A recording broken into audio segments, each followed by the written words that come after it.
পাশ করলেই কিংবা ডিগ্রি থাকলেই কাউকে শিক্ষিত বলতে হবে কি? এই শিক্ষার মানে কি? যে শিক্ষা আপনাকে সফল হতে শেখায় না, যে শিক্ষা সঠিক পথ দেখায় না, যে শিক্ষা অন্যায়ের প্রতিবাদ করতে শেখায় না। একটি সরকারি অনুষ্ঠানে স্বামী বিবেকানন্দের বাণী উদ্ধৃতি দিয়ে ছাত্রছাত্রীদের প্রকৃত মানুষ হওয়ার আহ্বান জানালেন মন্ত্রী সুধাংশু দাস।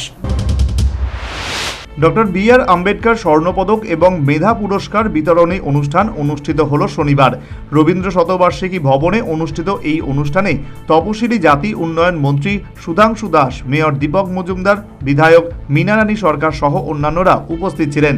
অনুষ্ঠানে বক্তব্য রাখতে গিয়ে বীরেশ্বর স্বামী বিবেকানন্দের বাণী উদ্ধৃতি দিয়ে মন্ত্রী সুধাংশু দাস বলেন, পাশ করলেই কিংবা ডিগ্রি থাকলেই কাউকে শিক্ষিত বলতে হবে কি?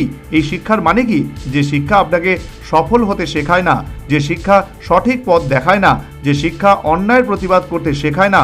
সেই সাথে তিনি ছাত্রছাত্রীদের প্রকৃত মানুষ হওয়ার আহ্বান জানান। শুধু পড়াশোনা করবেন সফল হয়ে যাবেন, ডিগ্রি থাকলেই সফল হবেন না। কিন্তু স্বামী বিবেকানন্দজি কি বলছেন? শুধু ডিগ্রি থাকলে, শুধু পাশ করলে আপনাকে শিক্ষিত বলতে হবে? এই শিক্ষার কি মানে? যে শিক্ষা আপনাকে সফল বানাতে শেখায় না, যে শিক্ষা আপনাকে সঠিক পথ দেখায় না, যে শিক্ষা আপনাকে অন্যায়ের প্রতিবাদ করতে শেখায় না, সেটা আবার কিসের শিক্ষা? তো শুধু ডিগ্রি থাকায় আর সার্টিফিকেট থাকার মানেই কিন্তু শিক্ষা নয়। শিক্ষার চূড়ান্ত লক্ষ্য থাকা উচিত সফলতা। যেখানে সফলতা আসবে, যেখানে সুখ থাকবে, সেটাই শিক্ষা।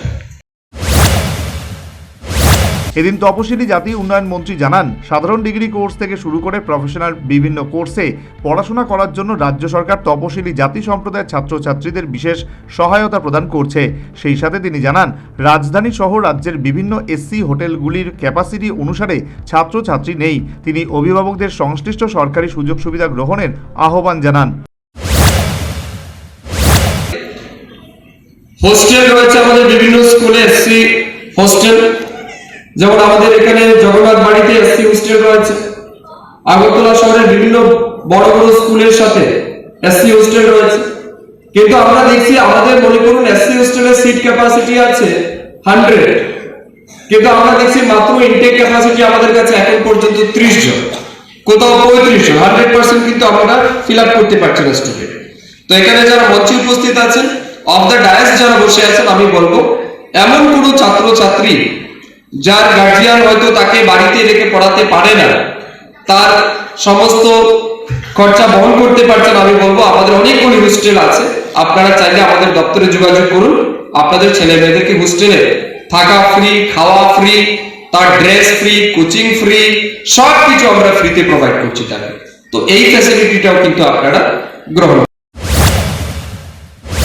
এদিন ত্রিপুরা তপশিলি জাতি কল্যাণ দপ্তরের উদ্যোগে ত্রিপুরা মধ্যশিক্ষা পর্ষদ পরিচালিত 2024 সালের মাধ্যমিক ও উচ্চ মাধ্যমিক পরীক্ষায় প্রথম থেকে দশম স্থানাধিকারী সহ পশ্চিম ত্রিপুরা জেলার অন্তর্গত ষষ্ঠ থেকে নবম শ্রেণী এবং মাধ্যমিক ও উচ্চ মাধ্যমিক পরীক্ষায় প্রথম বিভাগে উত্তীর্ণ ছাত্রছাত্রীদের মধ্যে ডক্টর বি.আর. আম্বেদকর স্বর্ণপদক ও মেধা পুরস্কার বিতরণ করা হয়। মন্ত্রী সুধাংশু দাস সহ অনুষ্ঠানের অতিথিরা পুরস্কার বিজয়ীদের হাতে পুরস্কার তুলে দেন। Bureau report, news vanguard.